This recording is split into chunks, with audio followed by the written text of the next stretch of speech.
Ah, there we go. That's better. I thought it wasn't going to work for a minute. It's Graham Coath with my music. It's Thursday afternoon. I'm sorry if we're a few minutes late.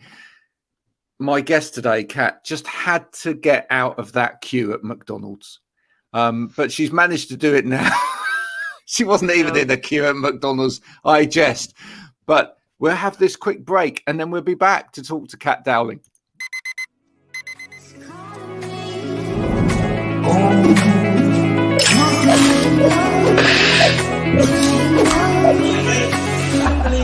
I need to get going, Mel. See you later.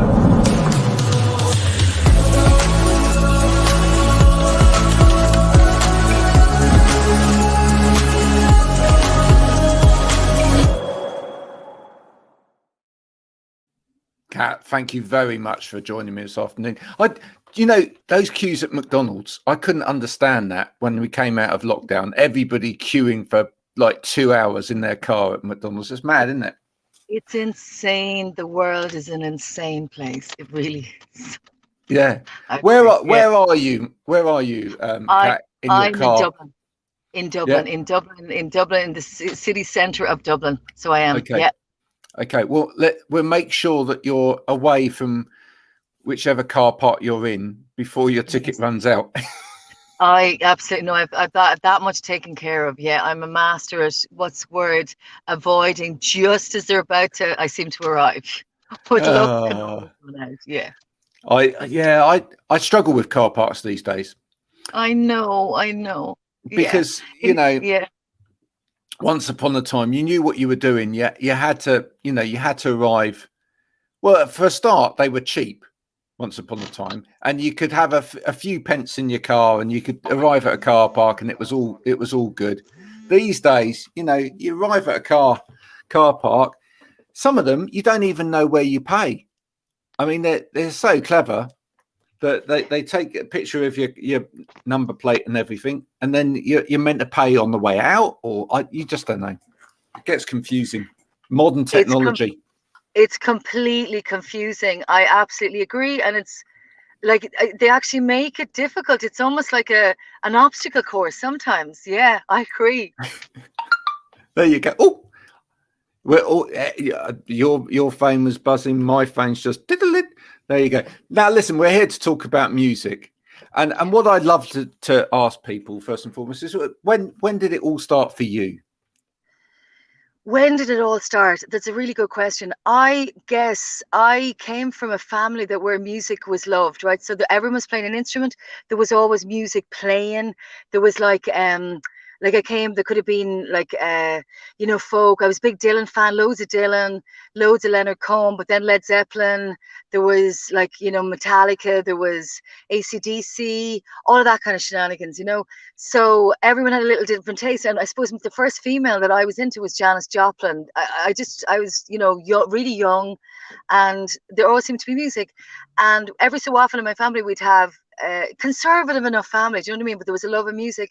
And so we'd have these sessions, and I was always called to perform a song. So I was the little cutesy, the little quiet song, the way that sweet, the girls' song, and I'd sing a folk song or whatever, and then I'd be wheeled off. That was it. My shot was over. And also, I had in primary school, there was a nun who used to always select me to sing for, for mass or whatever. Listen, I'm in Catholic Ireland, right? You're dragged to mass, and I would sing the psalms or whatever. So I'm in front of a packed church. So that was probably my initial, introduction to rock and roll. And there was always, shows and stuff. But I suppose I really got into bands. It was like my 20s. I kind of was a little bit of a late starter, but I always had it niggling around. It seemed to always call me. And I think, no, you can't do this. And then I just seemed to not be able to avoid it. Yeah.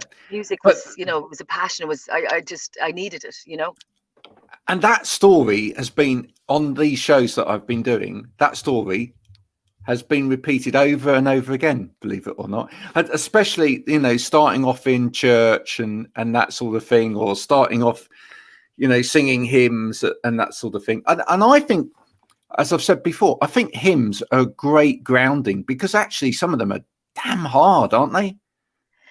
Do you know? And it's also like I remember singing. I sang in Irish as well. I speak Gaelic, and I think when you get up, it's also microphone. You're young. I'd say I was only 7 or 8, and you're standing in front of a microphone. And yes, you're learning. Choirs definitely are a good thing. You know that? Yeah, I agree. Yeah. For Well, breath, for choirs are great for knowing when to shut up, because yeah, you get that you get that look, don't you, in a choir? If you're too loud as well, that was almost my problem. I was always too loud in the choir. No, I'm sure you were. Sure you were impeccable, Graham. There's a volume. I don't know whether the volume has been. I just to hear you a little bit better. Is that? Do you have a volume switch on your side? I can try get closer to the microphone if you like. Yeah. For some reason, no worries. Keep going. I'm listening really hard. Yeah. But yeah, I think I'm probably coming over okay. It's probably fine. But if you can't hear me, I'll just shout. Yeah. All right. Maybe I Yes. subtitle myself. Yeah. No worries. So I can hear you. I can hear you. So you got into bands. You got into bands when you were 20. That transition though, from singing at school, singing hymns, etc., into singing in a band. Yeah. How did that happen? Because I think that's the fascinating bit, because you have to sort of say in your head, I can sing pop songs or whatever, or I can sing with a band and I'm going to be the singer. What makes that happen? Yeah, it's an amazing question because I've not thought about that before, right? But I guess how did I transition? I remember being in these little, silly. There was nothing. I never went to any school, any music kind of stuff or anything. But I remember there was these little shows. I come from a very small area, and there was very little on in the summer. So it was this little kind of a community show, and I think I won the best singer, the best actress, something like that. I might have been 14, or I was young anyway, right? And then I remember living in Spain, and I joined this little group. There was 3 of us, and we did these harmonies, and we did all these covers, and we did ridiculous. We took a line from the Cure song. We were called Strangers Angels, and in fact, we had a huge, there seemed to be elderly men, and we had quite a large lesbian following as well, because it was funny. I just ended up in the strangest, like literally, but really fun, kind of fun. And that I wanted to test that out and see, do I actually like being on stage? Because I was super shy. And then I guess then from there I came back. I was in Spain for a couple of years and started in kind of little covers things, and then I was writing my own songs. And then I literally formally started a band in Dublin, and then I was the main songwriter. There you go. And when the music started to come, was that words first, or was it words and music? It's a very good question as well, because like I'm probably, as like most artists are, we're not very linear thinkers, and we can be a bit scatty, right? And we don't know where we leave stuff. So I would write lyrics, and then I wouldn't be able to, maybe it wouldn't locate my book or whatever.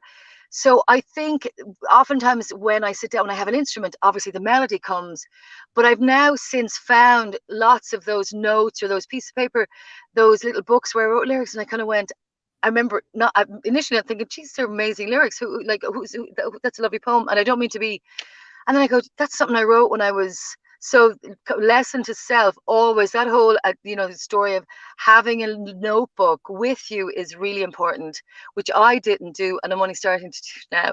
So what I would say is it depends. Sometimes it's a melody, and sometimes you have a concept for a song maybe, but oftentimes I just happen to be in a position, and thank God for Steve Jobs and that little recorder, because that's when it would be just really in the spur of the moment, and something would come, and I'd happen to have a phone, boom, there we go. And I would get these beautiful ideas. And then I would go back and think, God, that's really good, or that I don't like, lots of rubbish, but some stuff. So the technology is really good for Luddites like myself as well, because that really helped me to capture those moments where you're not sitting down with a linear plan, but something just lands on you and you happen to capture it.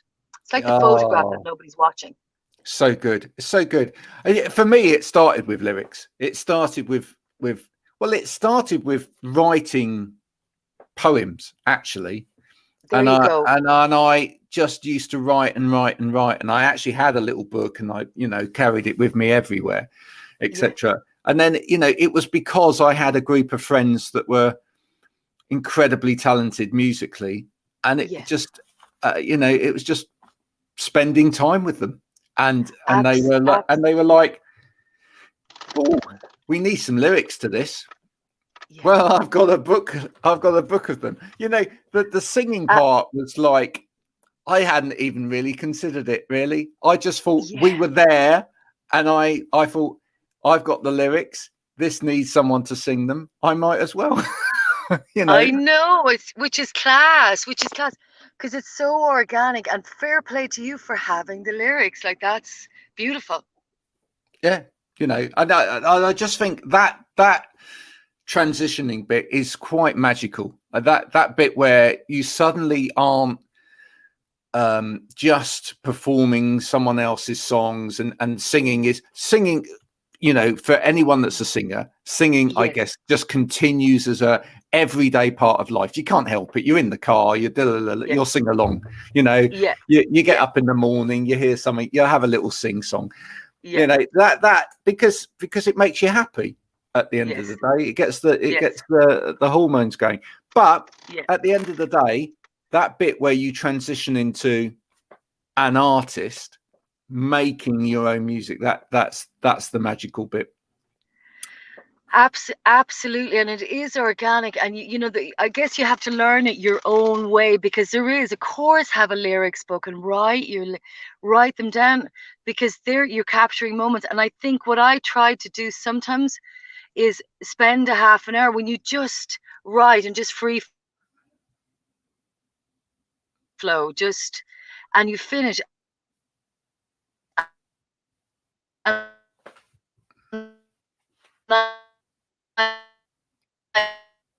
Oh, we seem to be losing Cat there a bit.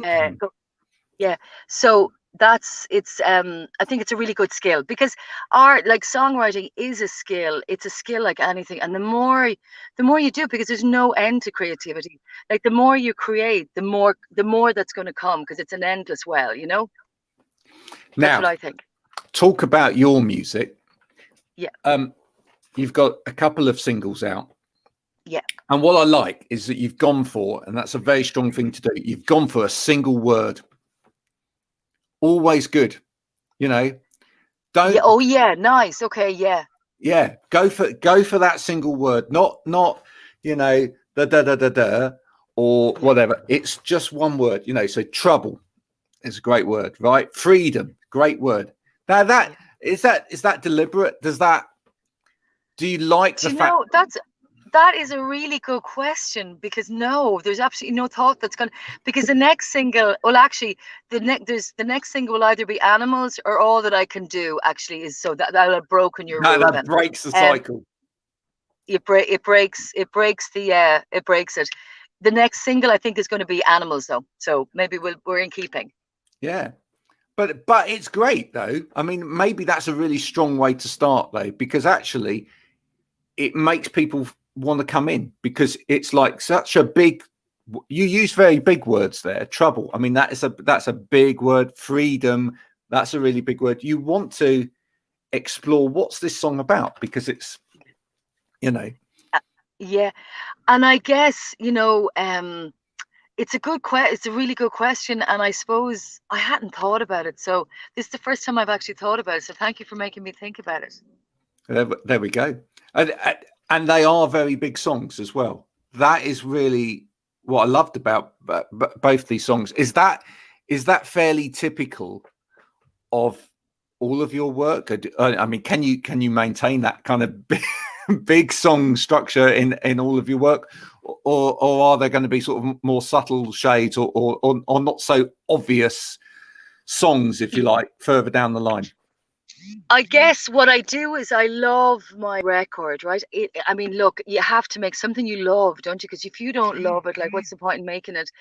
But there's a nice little journey on the record. So there's a couple of big, big strong songs, but then there's a couple of very it's quite varied. Yeah, I think so. I know everyone probably thinks that their album is varied, but there's quite a difference between some of the songs. But I like that. I like that because it kind of shows the different strands to your personality as well, and kind of, yeah, I think that's because otherwise it becomes a common vein, doesn't it? Because as an artist, you want to always try and, like, the first downtake of the first bit of a song can be easy, but I think a little bit of the craft, the certain coloring, and the maybe a change of a key or a change of a time signature, that's what makes it, kind of interesting as well. Like that, yeah, if that makes sense.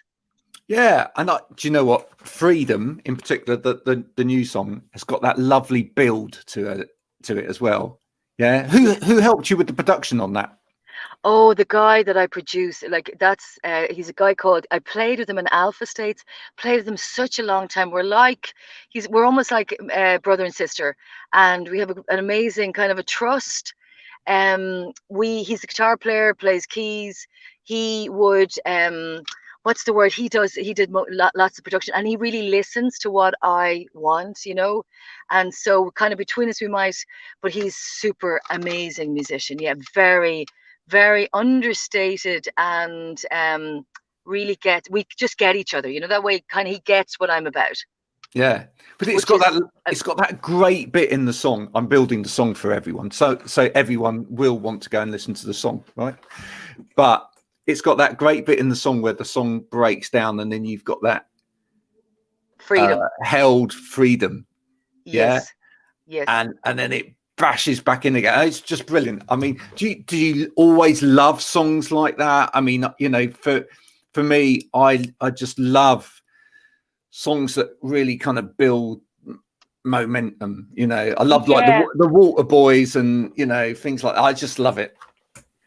I like to be, I guess it's like a film. I hate, like, when I'm watching a film and I know the line before, just when they're just opening their mouth, or I know that they're acting. Do you know the way? And it's the same with the song. If I'm listening to a song and I know exactly where it's, like, I'm already tuned out. I want surprises. I want to be surprised, and I want to learn something new, and I want to be told a story. And I know we're all saying the same things, but there's so many beautiful ways to say it, and I want to be told it a way. I want surprises. Yeah. That's why Dylan is so amazing as a master craftsman, because he's not really saying anything new, but it's just the way, you're mixing words. It's the way you align words together, and it just creates different pictures. And Cohn is the same. Like, obviously you were a poet as well, so you would obviously were in that ilk as well.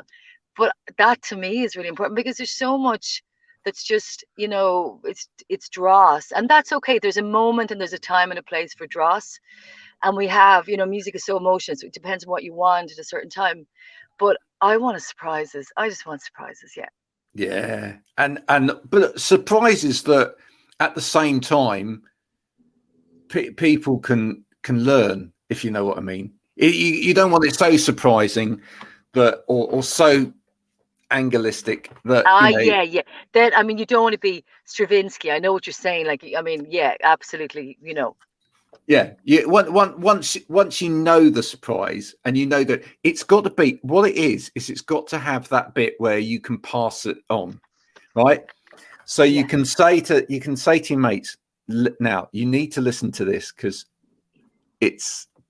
you'll love what happens here, right? Yeah. And then they listen to it and they go, oh yeah, I love that. But once you know the surprise and you're in on it, then what's great about it is that the song has that resonance that you want to be able to, you can sing it yourself. So you can, when it gets to a concert, or when it gets to, listening to this live, you can join in. Yeah, of course. And you can be part of it. The song is yours then, it's like, and you're singing about what it means, because the song title, that's why I don't like when people ask me what songs are about. And I know some people love it, because I think if you do that, it's almost closes. Then somebody else can't take their own meaning from it. And I know that's a thing now, everyone runs around and says that their song is, but then it's like I'm sitting down, and to me the beauty of art is that the head is gone. Do you know what I mean? You're not sitting down with a purpose in it, because then that's where to me the magic comes. The magic comes when and obviously, okay, you've got to go back and you've got to tweak it and work and maybe change the lines, maybe the melody.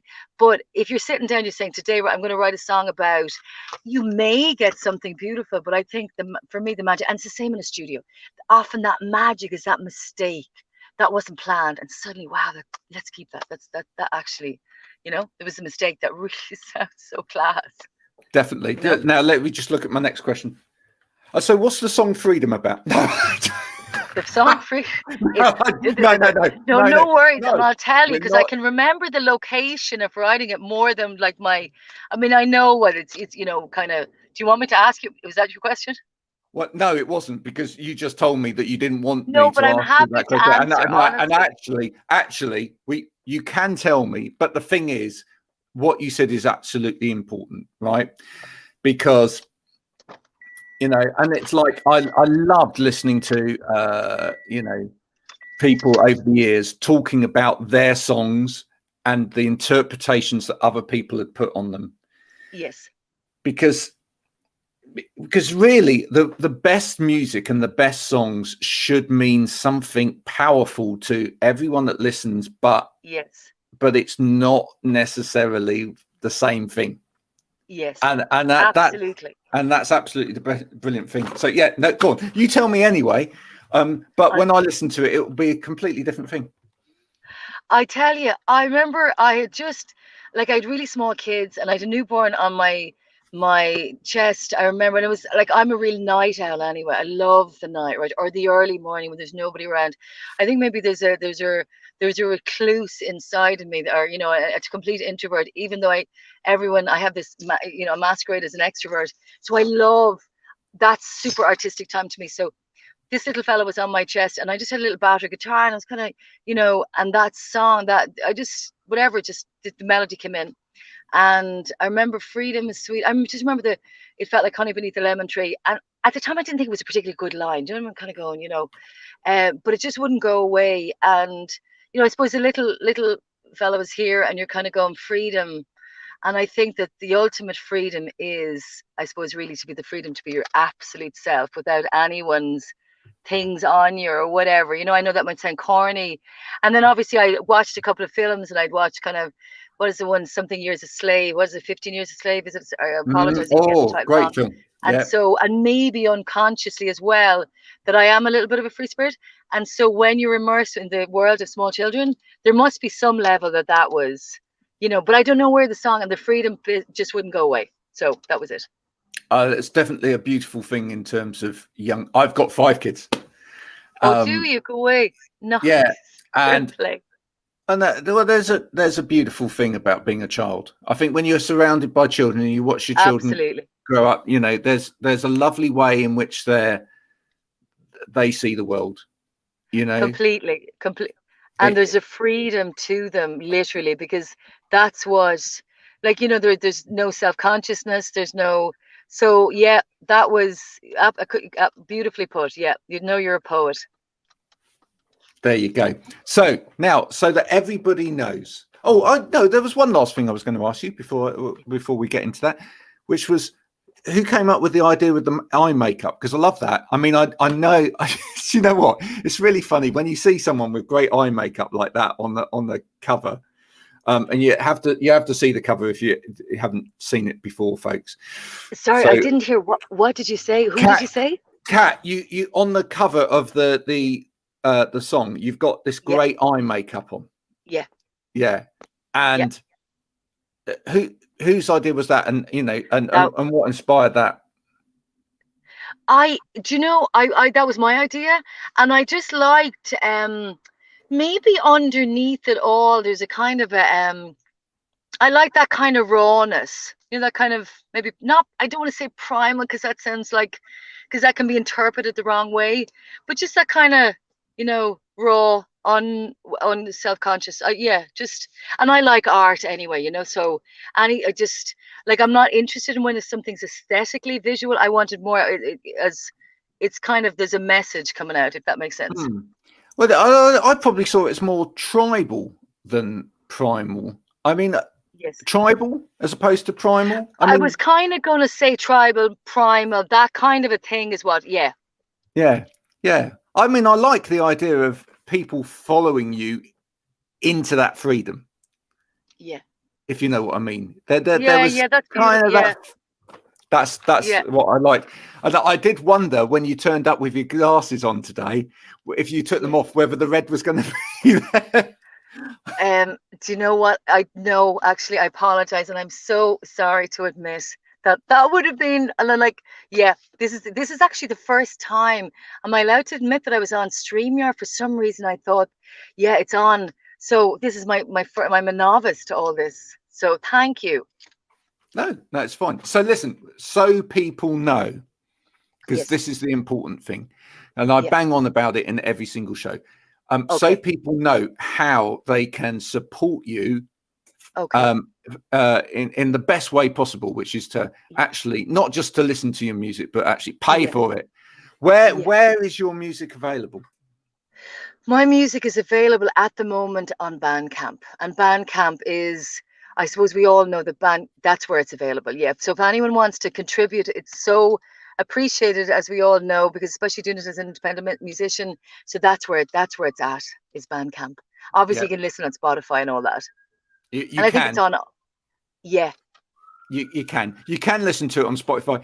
This if you're listening to this on Spotify, because this will end up on Spotify. Okay. And you listen to it and you like the bits of the tunes Yes. that you hear around it, because that's what I'll do when it's on Spotify. Then go to Bandcamp and buy it. There you go. Yes. You know, Yeah. don't just sit and listen to it on Spotify. I Listen know. to it. Go to Bandcamp.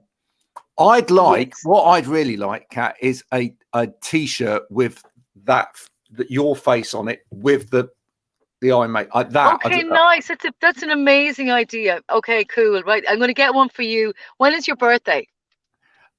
September. So Do you know what? you got ages. You got I've got ages. ages. I've got ages. You're going to get one for your birthday, I swear. Without, you have my word on it. You have my complete word. Well, I'd like, because this is something, again, I've been telling lots of artists to do. I'd actually like that to be merchandise, and with on the back you can have I'm on Spotify, but I heard this on Spotify, but I bought the t-shirt and gave Cat 10 quid. Go wait. You want that on the back, is it? That's what's on the back. Yeah, I heard this on Spotify, but I bought the t-shirt to give Cat 10 quid. You know, because I at the end of the day, this is my big thing. If you're going to stream people's music, at least buy a t-shirt. Yeah, I know what you're saying. That's you.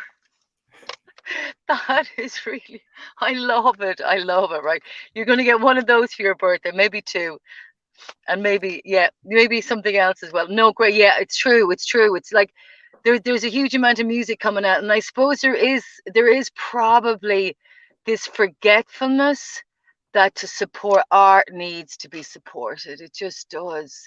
Yeah, it really does. Yeah, it really does. Yeah, and I mean, really good. Because the freedom to develop and to is needed, and so you need to support the artist. Yeah, brilliant. Well, Kat, beautifully put. Kat, it's been an absolute pleasure talking to you. Just remember one more thing, which is when you finally make it to the UK to tour. Yes. Yeah. Exeter or Bristol, please. Yes. Okay. Sorry, I didn't get that. When you finally make it to the UK to tour, Exeter or Bristol, please. Yes, absolutely. Two of the best places. I will be there, 100%. Yeah. Well, so will I then. You know. Yes. And we'll have a drink, and that would be lovely. Yes. Would love that. Would love that. It's been so gorgeous talking to you. I've loved every second. It's been a pleasure myself. So, let's keep in touch. Yes. Cat Dowling, absolutely love the music so far. Can't wait to hear more, an album, etc. Is the album coming later the year? The album's going to be coming later this year. Yeah, it's going to be, looks a date to be confirmed in the next couple of weeks, but it'll be September, end of September. Well, I will be retweeting that until the cows come home as soon as that happens. Thank you so much. You're an absolute darling, right? So beautiful to talk to you. Thanks for having me. A pleasure to talk to you. I'll speak to you soon. Bye for now, Cat. Okay, Slán from Dublin. Okay, bye. Slán. Bye.